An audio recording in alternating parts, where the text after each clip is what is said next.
So the most interesting thing I read on all the Declan Rice stuff, look, a lot of the opinions are not overly new, but Philip Quinn, page 82, and it's almost somewhat buried, which is and Paul Rowan touches on it as well. The suggestion that there's more to this, it's very kind of in the background suggestion. And well, I think what got a lot of people thinking, Virgin, almost TV3, Virgin Media released on social media, and it was on the TV, I'm sure as well, Brian Kerr and Keith Andrews talking to Tommy. Yeah. And Kerr just said, and we could be reading way too much into this, and Brian could be listening right now going, whoa, don't put words in my mouth. But Kerr just said a few times, this has changed so dramatically, I hope something hasn't happened. And there was a weight there, as in grams and kilograms, a weight there. I hope something hasn't happened. Well, and he said it a few times. Definitely with Philip's piece in the Mail and Paul's piece in the Sunday Times, they're definitely writing around something. They are. Well, you can kind of tread. There was an argument in the camp that didn't directly involve, or there's a suggestion that there was an argument in the camp in which Rice wasn't involved directly. Yeah. Well, it's on. He may have become wrapped up in. It's on record. Martin O'Neill put it on record that there were, quote, altercations was the word he used with Roy Keane and both Harry Arter and Jonathan Walters. Yeah. That is on record. That is irrefutable. What Philip adds to the story here in the Mail on Sunday is what we do know, says Philip, is that there was verbal sparring involving Roy Keane, two other players, Harry Arter and Jonathan Walters, prior to the trip to Paris to play France. This is what we didn't realise. Rice was close by when Keane exchanged words with Arter in the team hotel. This paper understands Rice got involved as a peacemaker. Whatever happened then or what was said is not known. But he says Rice's performances against France and the USA were unaffected, and he was Ireland's best player both times.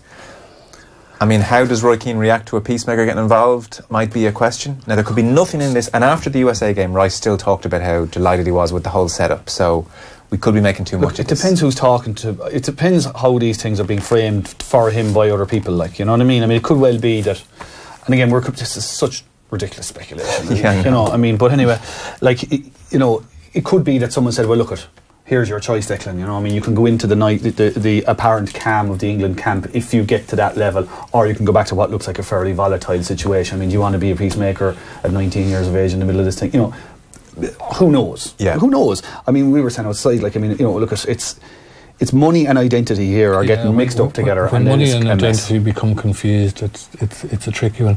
Yeah. Like Kevin Kilban in the Mail and you know, on Twitter and here has been very black and white about identity. I think he's a very good column in the Mail today, and I think his closing point is a very good one. You know, he's taken Jack Grealish and Declan Rice together and said that they played underage for Ireland. They took places from people who may have had a commitment to Ireland that they may not have. Well, Jack Grealish doesn't have a commitment to Ireland now, and we don't know about Rice. But the quotes from O'Neill, you know, about his father. If you met his father, Sean, you'd know, you'd understand. And he's got is it Paul Rowan's piece that mentions about the caps hanging on the wall and the jerseys hanging on. Yeah, they live near each other. I don't even have mine hanging on the wall. O'Neill visited the house. I don't know. There's a stench from this one that's just a little bit hard to ignore. It kind of sounds like, you know, I mean, his father clearly wants to play for Ireland. Maybe he plays for Ireland. He's so proud of what he's done, and maybe I don't know how close he is to his dad, but, like, you know, maybe he's really just energised by the fact that he's done this for his dad and all the rest of it. Now the dust has settled a little bit, and they're going, right, okay, what's next? England have got to a World Cup semi-final, and he's been talked up in relation to maybe the future as a player for England in the next 4 to 5 years. Who knows? You know, who knows? But I think, as a general point, I think as Irish people, and given our history and our current history and everything else, I think we need to be quite cautious and easygoing, a little bit more relaxed about identity and what constitutes being Irish. I think a lot of people involved in soccer in Northern Ireland would be kind of looking at this debate down here with a wry smile. Absolutely. And Scotland as well. And Scotland, yeah. Absolutely. Gareth Southgate's spoken. He says, it's fair to say I have spoken with Declan. I've promised him nothing because I don't think that's right. This is Southgate speaking yesterday. Philip has this in the back page of the Mail. Can't promise players who are with us at the World Cup they'll be involved in 6 months. So why would I promise that to a young player? I think that would be unethical. Yeah. Which is very fair. And he says, I think let's just leave him be and make his own decision. The boy's in a really difficult position. I'm extremely conscious of that. So Gareth Southgate being even-handed and fair. Paul has those as well, so I presume that was some kind of a collective thing. Eamon Sweeney kind of, I think it's a fair point to make. Like, we are going after these players across Scotland and the UK at large and saying, come and play for Ireland. And it's an absolute policy that we're doing this. So it can't be unexpected that when they reach maturity, they might say, well, hang on, now I have to think about this. He says, essentially, says Eamon Sweeney, Ireland tried to play a kind of con trick, trapping them in our colours forever before they could get away. We have no grounds for complaint.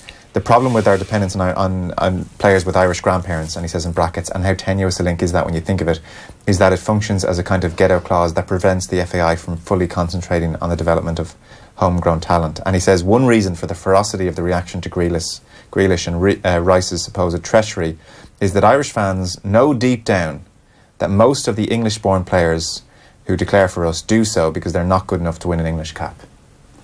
And we've always accepted that. I know that. Yeah. I mean, 88, 1994, there was a bit of that. So we've always accepted that, and that's what I think. What Nick's point is a good one. We just need to be very careful about our moralising around this particular one, because if you're going to have this policy that we clearly have, and I heard somebody talking on radio about it during the week who seems to know a lot about what we're doing on the ground in England, then we're going to basically have to accept that we're going to win some and we're going to lose some, and that it is that cynical. And the whole notion of eligibility now, even at senior level, it's a bit more convoluted than it was 20, 30 years ago, when if you played for Ireland in a friendly, that was it. Whereas now, it depends what kind of friendly it is. Well, there's nothing, so it's there's nothing straightforward about people identity. People are aware of that maybe too, you know. There's nothing straightforward about identity, but none of us three grew up in a different country, so we can't really, but my two first cousins grew up in English and grew up in England and always felt absolutely Irish until they moved back in their teens. But that's them, and everybody is different, and everybody has a different environment. And there's been people who've played for England before and playing for England now who have English connections. Yeah, I think the bigger onus here is on rule makers, and it applies to rugby as well. And we're starting to see it in Olympic sports as well. We're starting to see people from, English-born people or American-born people swimming or running for Ireland or whatever. So there is an issue around international sport and eligibility, and I can't understand how somebody can play 3 senior international friendlies and still have a get-out-of-jail card. I can't understand that. And to be fair, I'd be very slow to criticise Rice, but if he had doubts, he probably had those same doubts before the 3 friendlies. He really should have maybe held off before doing that. But I get the impression. I'm slow to criticise him as well. I wouldn't criticise him at all, because he's grown up in an environment of professional sport. It's very difficult. It's different. It's different. And this goes back to our core point again. I mean, he may have grown up in a house of Irishness at home, but now he's living and working in a professional environment where you maximise your income whatever way you can, and you maximise your income clearly by playing for England instead of Ireland if you have the choice. Sporting identity is such a tricky. We're lucky in Ireland in a way that because we kind of have a type of sporting identity because of the GA, where we have this parish and county thing. So we have a very strong understanding of what identity means.